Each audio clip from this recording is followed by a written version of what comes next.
მოდი დღეს ვისაუბროთ იმაზე, რაც ყველაზე რთულია ალბათ მათთვის, ვინც ეხლა იკიდებს ფეხს და იწყებს. ეს არის დაცვის პოზიცია, იგივე short seller-ი. რა არის short-ი?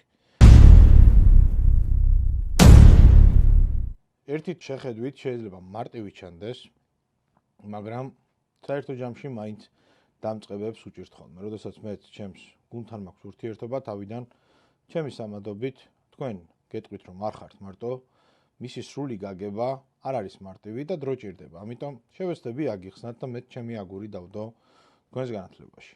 რა არის ეგრეთ წოდებული short seller-ი? პირველ რიგში გეტყვით იმას, რომ ეს არის ხელოვნება და აბსოლუტურად განსხვავებული რამეა ყიდვასთან.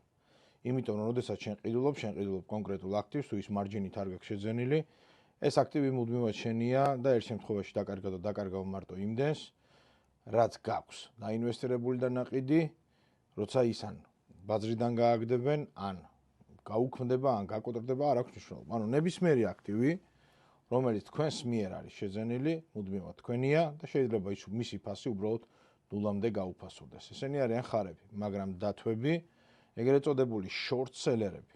ეს არის მაგალითად, წარმოიდგინეთ, რომ თქვენი მეგობარი საკმაოდ ძვირადღირებულ და ძველ ანტიკვარულ მაგალითად მონეტებს აგროვებს.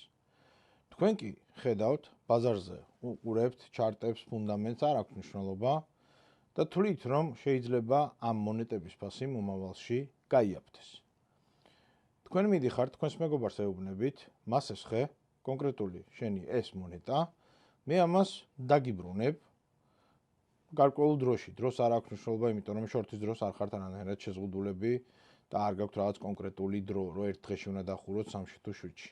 თუ ფაზი კლებაში იქნება, შეიძლება გქონდეთ წლობით განმავლობაში შორტი გახსნილი. შესაბამისად, იღებთ თქვენი მეგობრისგან, სესხულობთ ამ მონეტას და დღევანდელ ფასად ბაზარზე, სადაც ლიკვიდურობა გვაქვს, სადაც ის მარკეტმეიქერები, ჩვენ წინა ვიდეოში სადაც ვისაუბრეთ, ყოველთვის მზად არიან ჩვენგან შეიძინონ, ჩვენ მათზე ვყიდით დღევანდელ ფასად. მაგრამ ვყიდით იმ იმედით, რომ ხვალზე ეგ მასზე ღირებულება დაეცემა, ჩვენ თავიდან ისევ იმ მარკეტმეიქერებისგან ბირჟაზე შევიძენთ და დაუბრუნებთ ჩვენს მეგობარს ამ კონკრეტულ მონეტას. ანუ, თუ ასე მოხდა, რეალურად ჩვენ დღეს გავყიდეთ დღევანდელ ფასად, ამ კონკრეტულ მონეტაზე ფასი განახევრდა, დავუშვათ მომავალში, ჩვენ თავიდან შევიძენთ ჩვენს მეგობარს მონეტას დავუბრუნებთ და ის ნახევარი ზუსტად ჩვენი მოგება იქნება, რასაც ჯიბეში ჩავიდებთ, იმიტომ რომ ჩვენ გავყიდეთ უფრო ძვირად და ვიყიდეთ უფრო იაფად. აი რა ხდება მეორე მხარეს. მეორე მხარეს ძირითადად პირველ რიგში მარჯინალური, ანუ მხრებიანი აკაუნთი უნდა გქონდეთ, დაკრედიტებული აკაუნთი უნდა გქონდეთ, რაც პირველ რიგში ძალიან სარისკოა.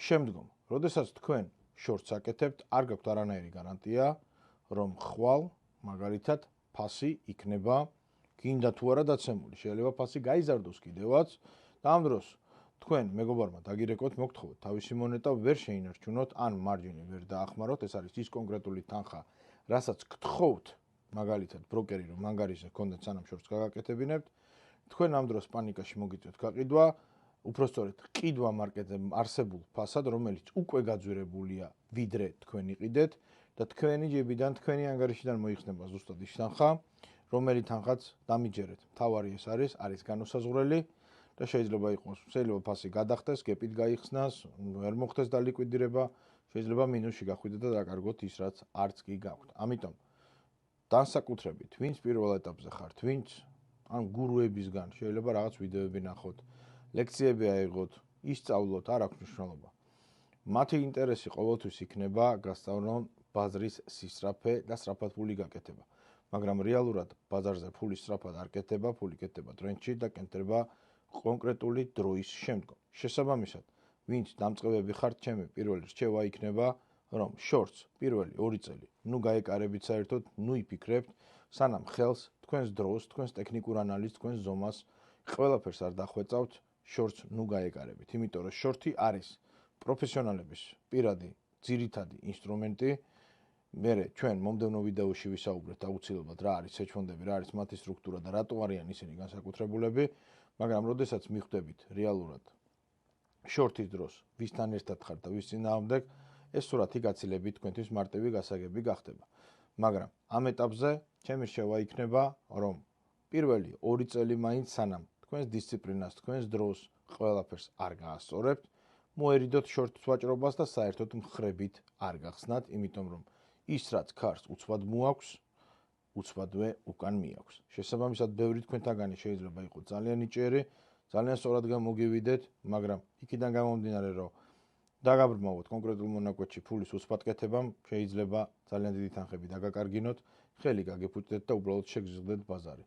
მაშინ, როდესაც თქვენ ძალიან კარგი მომავალი შეიძლება გქონოდათ მან. ასე რომ, იმედია, საინტერესო იყო. გავაგრძელებთ აუცილებლად მომდევნო ვიდეოებში, დღეისათვის კი სულ ეს იყო. დიდი მადლობა და კარგად ბრძანდებოდეთ.